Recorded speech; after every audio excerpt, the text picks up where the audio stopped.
Happy Monday, week 4. For those of you in the 12-week program, we are on week 4.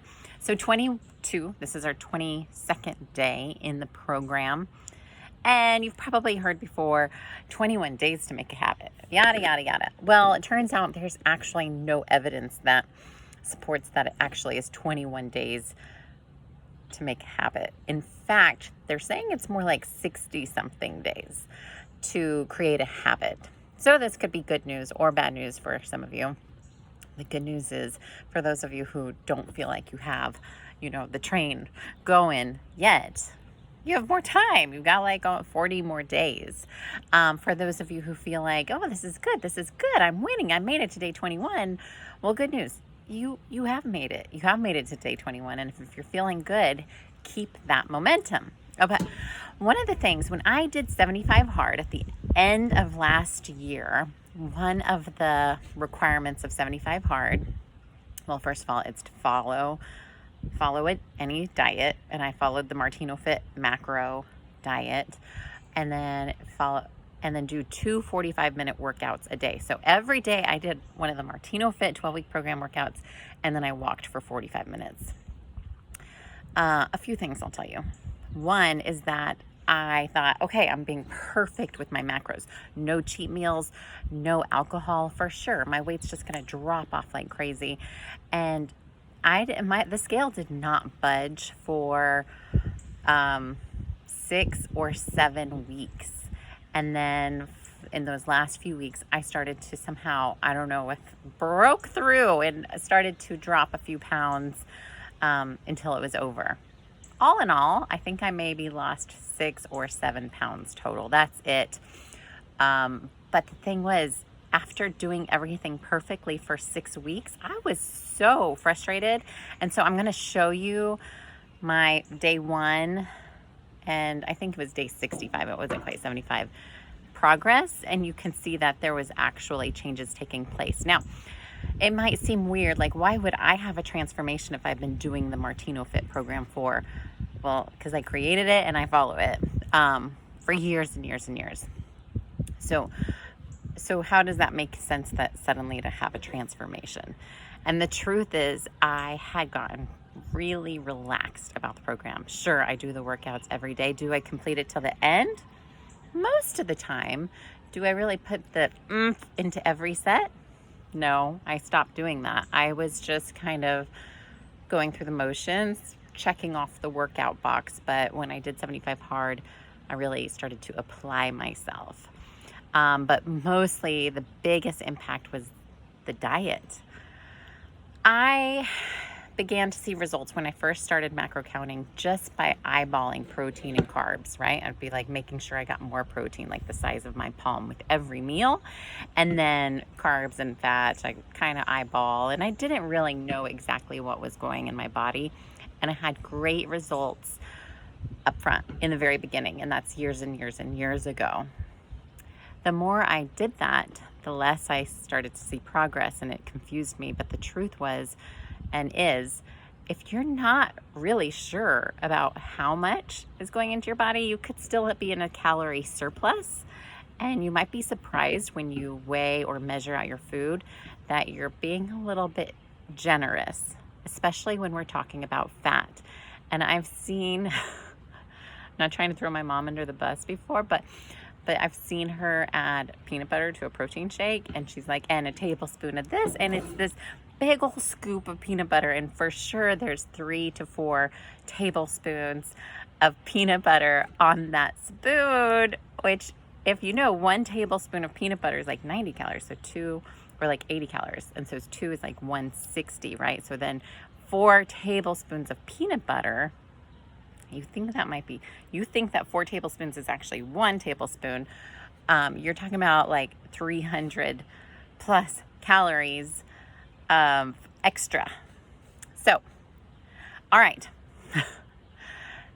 Okay, so I'm going to share with you what happens when you really dial in. So there is a difference between following the diet at a 70%, or like kind of thinking you're following it, to actually following the program, which means measuring and logging and being precise and not having more than 1 treat meal a week And definitely the alcohol made a huge difference for me because I'm a drinker. I like wine. I like wine a lot. And 2 to 3 glasses multiple times a week definitely adds up in calories.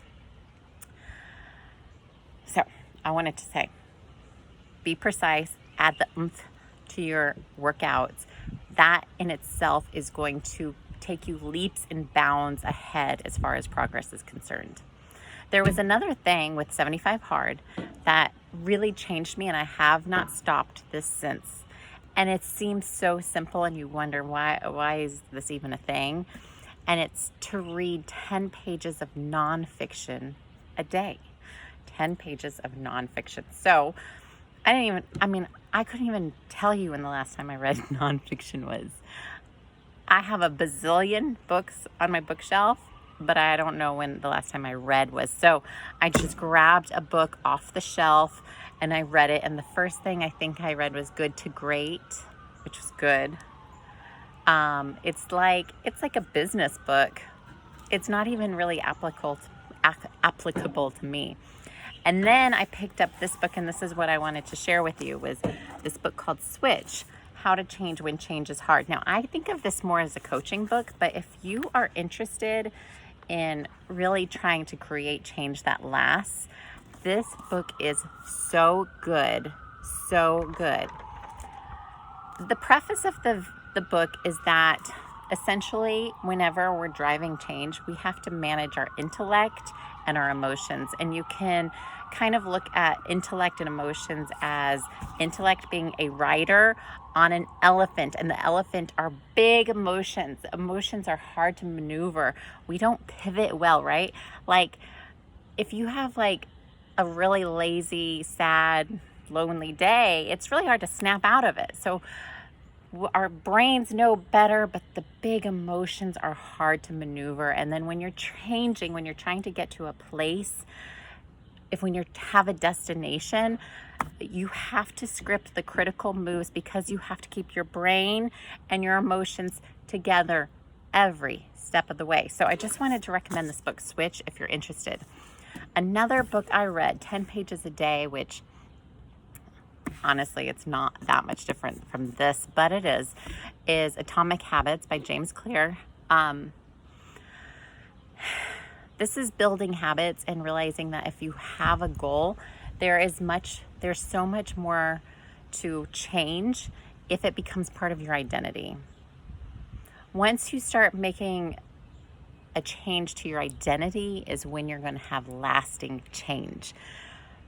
If you are either quitting smoking or you are now a non-smoker. Do you see the difference? Just the mentality. And the truth is, and I'm so fascinated by the human brain and how it affects our body.